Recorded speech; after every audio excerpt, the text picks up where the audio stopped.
Hello everyone, this is Joe for Soft Corners here, and for today's video I have something a little bit different.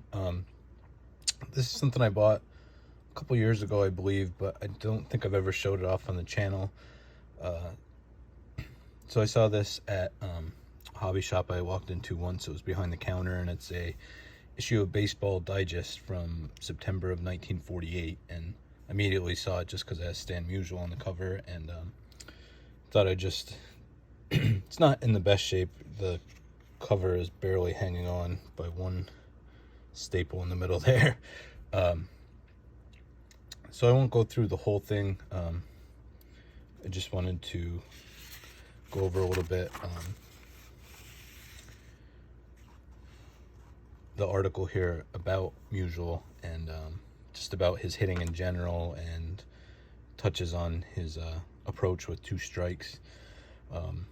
So I'm not going to read the whole thing. I'll go over just a few main points, and it should be clear enough that if anybody wants to pause, they can read the whole thing. But so this is just really neat because it starts off saying about before one of their games against the Brooklyn Dodgers, Preacher Rowe popped his head in the locker room and just kind of was bragging that he knew how to get Musial out. And they asked him how, and he said you walk him on 4 pitches and you pick him off first.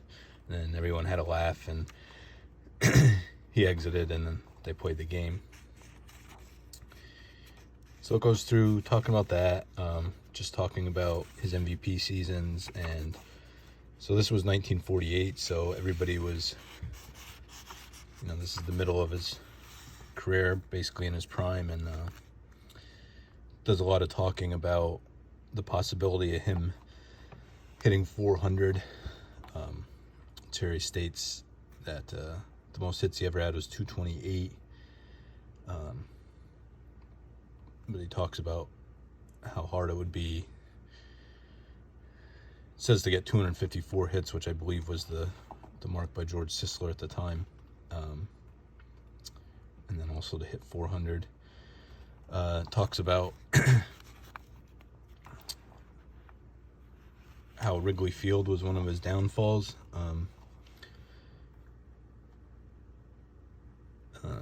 Through the first 6 games of this year, it said he hit 222 there, and he just attributed it to the ivy and the background is green, but then those the big bleacher seats out in center field, just said that the ball gets mixed in with all the white shirts and stuff out there. It talks about how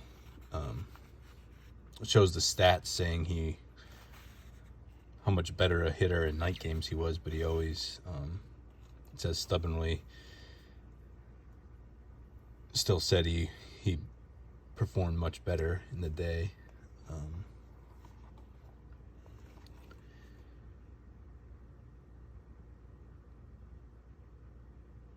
And there's a couple more fun stories here. Here's one about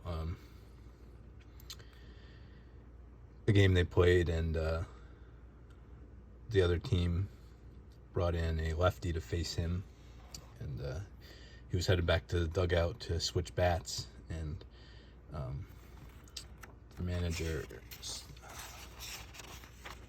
Eddie Dyer, joked about that he'd have to take him out of the game because of the pitching switch, but Musial ended up getting a hit to win the game. And then to round it all out, it's just funny because then it says the article starts saying about Preacher Rowe and coming in and joking about how I know how to get him out. And then it finishes here saying that the same afternoon that he joked about that,